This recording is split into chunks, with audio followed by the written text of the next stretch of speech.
प्राध्यापक अंगद गोळ यांचा पुढचा विषय आहे शिक्षण व्यवस्थेवर धोके. तर त्याच्यामध्ये आज जे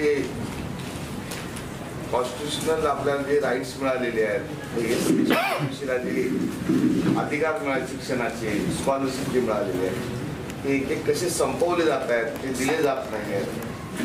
किंवा जे UGCचं बजेट होतं पूर्वी 75,000 कोटीचं बजेट होतं ते आता या वर्षीपर्यंत मोदी सरकारने 40,000 कोटीवर आणलं. काँग्रेसच्या काळामध्ये ते 50,000 कोटीवर आलं होतं आणि ह्या गेल्या 4 वर्षात मोदींच्या काळामध्ये 40,000 कोटीवर आलं.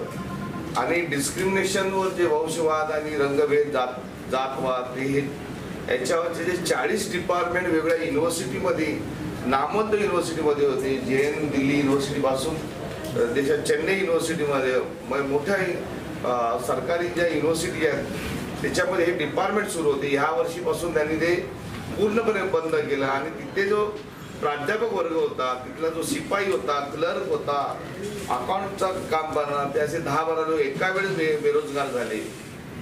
तर सरांचा हा एक शासनाने आणि वेलफेअर स्टेटच्या संकल्पनेतून आलेली जी आपली व्यवस्था आहे, शिक्षण व्यवस्था, ती आज कशी नष्ट होत आहे आणि आज जे धोके उभे राहिलेले आहेत, एकंदरीत त्या सगळ्या गोष्टीवर सरांनी प्रकाश पाडावा असं.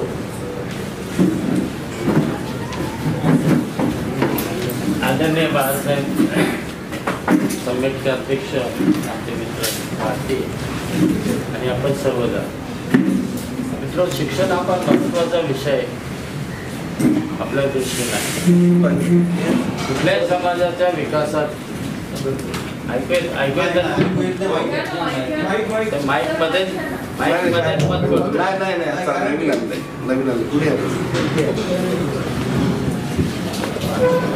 तर शिक्षण आणि विकास, मानवी विकास याचा फार जवळचा संबंध आहे. पण शिक्षण आणि बुद्धीचा संबंध आहे. म्हणजे त्याच्या मर्यादा तुम्ही मान्य करा.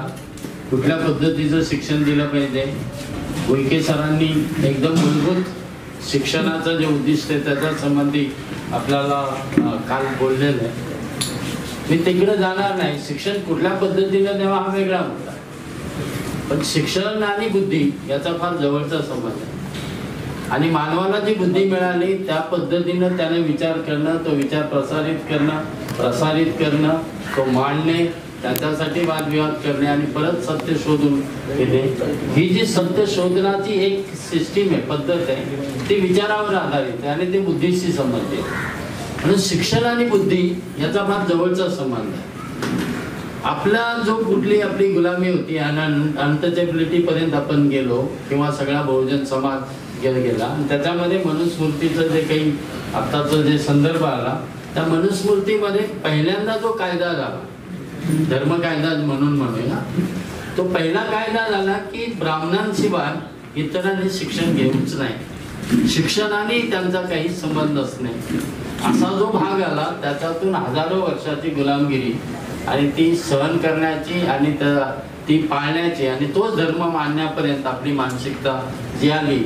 म्हणून बुद्धीनं गुलाम होणे हा सुद्धा एक फार मोठा गुलामीचं पहिलं लक्षण आहे की तिथून सुरुवात होते.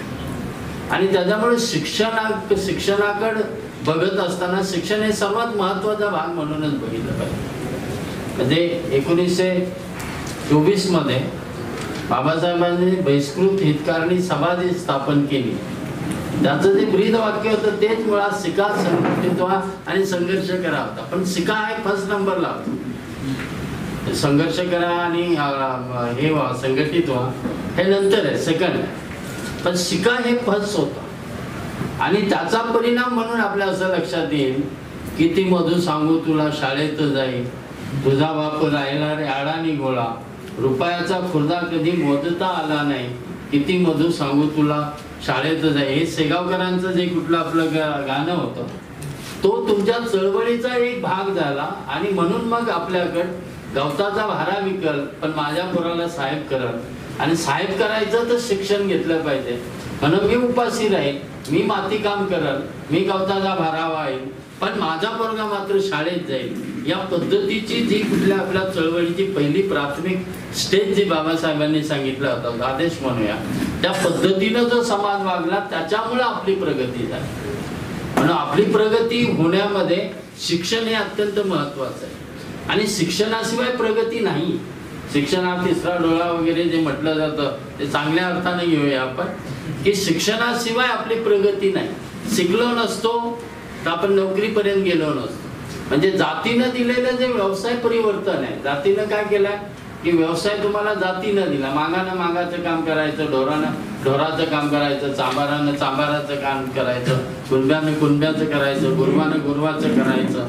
या पद्धतीचं जातीनंच एक व्यवसाय देणे, म्हणजे जाती टिकण्यामध्ये हा जो एक भाग होता की जाती व्यवसाय स्वातंत्र्य नव्हतं. व्यवसाय स्वातंत्र्य नसल्यामुळे झालं असं की ज्या जातीत तुम्ही जन्मले आले त्याच जातीचं जे काही जात काम असेल तेच तुमचा व्यवसाय. हा व्यवसाय परिवर्तन जोपर्यंत होत नाही तोपर्यंत जात्यांतकडे आपण जातो.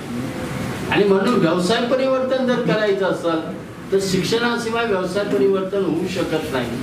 आणि म्हणून काल गवत कापणारा माणूस किंवा मोलमजुरी करणारा माणूस शिक्षक झाला, क्लर्क झाला, ऑफिसर झाला, इन्कम टॅक्स ऑफिसर झाला, त्याच्यानंतर आपण असं बघूया की सरकारी कर्मचारी झाला, निम सरकारी कर्मचारी झाला, विद्यापीठात कॉलेजमध्ये शाळेमध्ये असा तो नोकरदार म्हणून आला आणि त्याचा व्यवसाय बदलला. आणि व्यवसाय परिवर्तन झालं त्याच्यामुळे त्याचं राहण्याचं ठिकाण बदललं. व्यवसाय परिवर्तन झालं म्हणून त्याची वेशभूषा बदलली. व्यवसाय परिवर्तन झालं म्हणून त्याची भाषा बदलली. आणि आपल्या असं लक्षात येते की तो त्याचा एक श्रमजीवी माणूस होता, तो मध्यम वर्गामध्ये आला. म्हणून वर्ग बदलासाठी सुद्धा शिक्षण फार आवश्यक होतं. हे जे बाबासाहेबांनी कळालं होतं, त्याच्यामुळे शिक्षण आणि शिक्षण संस्था आणि शिक्षणाची सोय करणे हे पहिलं प्रायोरिटी बाबासाहेबांनी केले. आणि त्याची परिणत अवस्था म्हणजे भारती सरांनी एवढ्या सुंदर अशा बीचवर, म्हणजे आपलं भारीपचं किंवा सम्यक आंदोलनाचं एखादं शिबिर एखाद्या पडक्या घरात बिरात होणं हे आपल्याला होऊन जातं. पण जसं समृद्धीचा जो भाग आहे किंवा दुसऱ्या भाषेमध्ये तुम्ही सत्ताधारीच आहात अशी एक फील येण्यासाठी जे जे करावं लागतंय ते त्यांनी केलंय. त्यामुळे परत एकदा त्यांचं मी जाहीर अभिनंदन करतो. आणि नेहमी नेहमी गोव्यालाच घ्यावं असंही सांगतो. फक्त हे लोक रिपीट होऊ नये, दुसऱ्या लोकांना संधी मिळावी अशी एक अपेक्षा करतो. सांगायचा मुद्दा असा की ज्या पद्धतीची समृद्धी व्यवसाय परिवर्तनामधून आणि जातीच्या पलीकडे येण्याची जी संधी मिळाली ती केवळ शिक्षणामुळे. म्हणून शिक्षण हे हत्यार आहे. शिक्षण हे हत्यार आहे, फार मोठं हत्यार. म्हणजे लिहिणं येणं, वाचता येणं आणि बोलता येणं आणि तेही वैचारिक बोलणं परत हे फार मोठं हत्यार आहे समाजाच्या बदलासाठी, परिवर्तनासाठी. आणि त्याच्यामुळे आपण असं बघूया की आपल्या शिक्षणाचं हे बघत असताना आणि आज आपण काय फेस करतो हे बघण्यापूर्वी आपण थोडासा धावता आढावा आपल्या शिक्षण पद्धती, भारतीय शिक्षण पद्धतीचा घेऊ. की इंग्रज येण्यापूर्वी भारतीय शिक्षण पद्धती कशी होती. म्हणजे आपल्याकडे शिक्षण पद्धती होती. मी सांगितलं की धर्मानं काय केलं होतं की विशिष्ट लोकांनीच शिकायचं असं ठरलेलं. म्हणजे आदिवासी असलेला एकलव्य त्याला आपलं शिक्षण मिळाला नाही, त्यानं तो लादून घेतला ते भाग वेगळा. पण त्या शिक्षकांनीच सांगितलं की मी तुला शिकवणार ना. आणि त्याच्या पाठीमागे त्याचा जो कुठला शिक्षणातून आलेली जे कुठला एक व्यवस्था आहे त्या व्यवस्थेचा पुरस्कार आहे. की त्याचं म्हणणं असं होतं की अर्जुनापेक्षा जास्त चांगला धनुर्धारी दुसरा नसावा त्याला पर्याय म्हणून.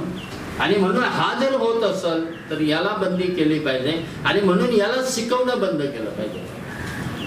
म्हणून शिक्षाबंदी ही एका व्यवस्था परिवर्तनाचा भाग आहे, तशीच टिकण्यासाठी किंवा एका व्यवस्थेचा पुरस्कार करणारा भाग. आणि म्हणून टीचरने सांगणे किंवा बाबासाहेबांचं उदाहरण घेऊ. बाबासाहेब गेले त्यावेळेस सातारच्या हायस्कूलमध्ये ते म्हटलं की संस्कृत घ्यायचे. तर संस्कृतच्या टीचरने सांगितलं की संस्कृत म्हणजे घेता येईल पण तुला मी शिकवणार नाही. कारण एका ब्राह्मणानं ती जी संस्कृत देव भाषा आहे ती एका अस्पृश्याला शिकवणं हे चुकीचं आहे. म्हणजे टीचर म्हणतात म्हणजे संस्कृत जर ज्ञानाचं प्रतीक मानलं आणि ज्ञानाची वाहक मानली तर ती एकलव्याला जशी नाकारली होती तशी आपण असं म्हणूया की या शतकामध्ये बाबासाहेबांच्या काळात सुद्धा ती नाकारलेली होती बाबासाहेब. म्हणून बाबासाहेबांना संस्कृत घेता आलं नाही, त्यांना पर्शियन घ्यावं लागलं. पर्शियन ही परकीय भाषा होती. आणि परत तुमच्या असं लक्षात येईल की सगळा वेद, सगळं जे कुठलं शास्त्र आहे, ज्ञान आहे, हे जर संस्कृत भाषेमध्ये असेल तर भाषाबंदी म्हणजे भाषा सुद्धा देववाणी आणि तुम्ही बोलता ती भाषा ही वेगळी प्राकृत या पद्धतीचा एक पवित्र अपवित्र भाग सुद्धा त्याच्याशी जोडलेला आहे. आणि म्हणून भाषा हे जर ज्ञानाचं वाहक असेल तर ती भाषा सुद्धा तुम्हाला शिकवणं या पद्धतीनं शिक्षणामध्ये एक भेदभाव केला जातो आणि तो होता.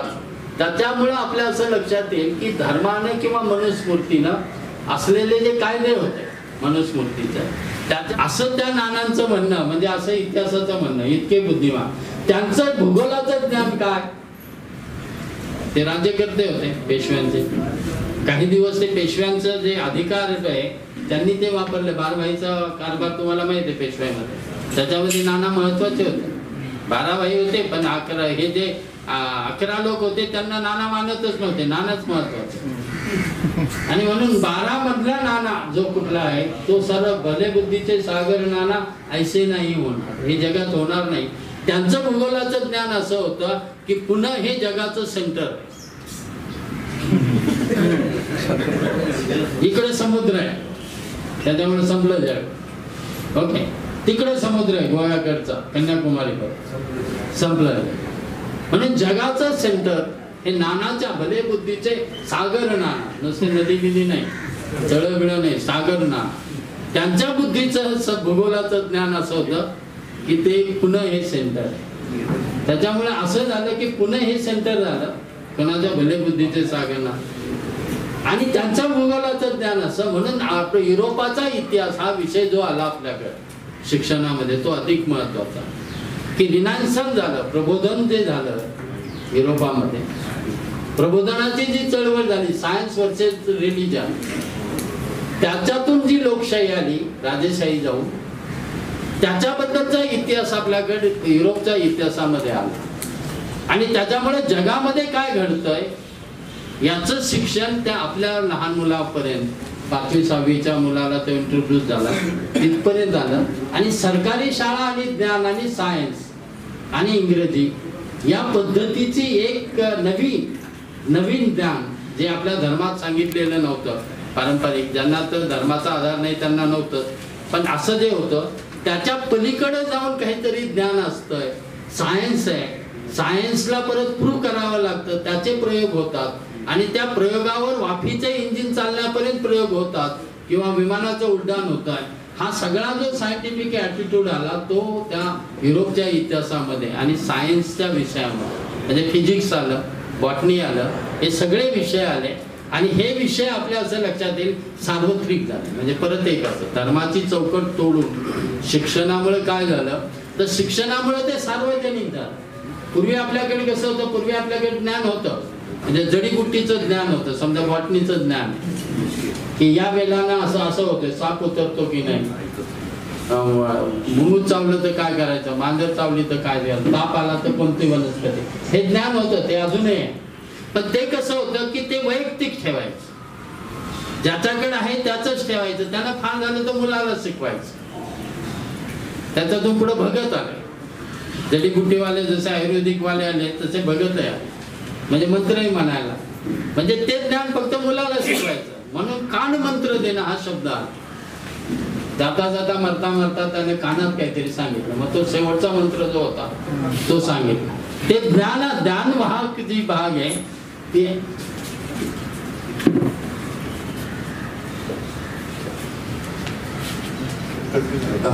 ज्ञानवाहक जो भाग होता तो ज्ञानवाहक जो भाग होता तो आपल्याकडे वैयक्तिक स्वरूपाचा. म्हणून ज्ञानाची मक्तेदारी होती. सांगायची मोनोपॉली कशी होती, धर्माची जशी मोनोपॉली होती तसे जो जन्मानं श्रेष्ठ झाला आणि ज्याच्याकडे जे मंत्र आहेत किंवा जडीबुट्टीचा वनस्पती बॉटनीचा जो कुठला अभ्यास आहे तो त्याच्यापुरताच मर्यादित झाला. तो सार्वत्रिक करायचा बंदी होती आणि त्याला धर्माची सँक्शन होती.